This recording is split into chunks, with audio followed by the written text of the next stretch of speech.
IT again हिकु उहो sector आहे असां वटि जेको तेज़ी सां वधे पियो। अपॉर्चुनिटीज़ पंहिंजे लाइ पाण पैदा करे सघो था अगरि तव्हां वटि इंटरनेट जी अवेलेबिलिटी आहे, तव्हां वटि सभिनी शयुनि जी अवेलेबिलिटी आहे।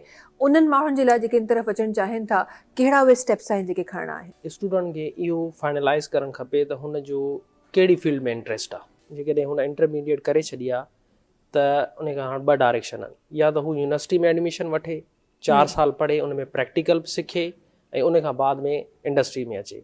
या त हू सुबुह जो का इंडस्ट्री जॉइन करे, शाम जो वरी का यूनिवर्सिटी जॉइन करे। पर हाणे उन जे लाइ हिननि खे स्किल्स सिखणा पवंदा। पोइ स्किल्स जेको आहे न हींअर ऑनलाइन तमामु घणा अवेलेबल आहिनि। 4 महीननि में तव्हां बेसिक सिखी वञो था, एटलीस्ट तव्हां पंहिंजी जॉब स्टार्ट करे सघो था। सही। पाण हिन फील्ड में कंप्यूटर साइंस आहे, आर्टिफिशियल इंटेलिजेंस आहे, इंफॉर्मेशन टेक्नोलॉजी आहे, टेलीकम्युनिकेशन आहे, साइबर सिक्योरिटी आहे ऐं सॉफ्टवेयर इंजीनियरिंग आहे, कंप्यूटर सिस्टम्स आहिनि।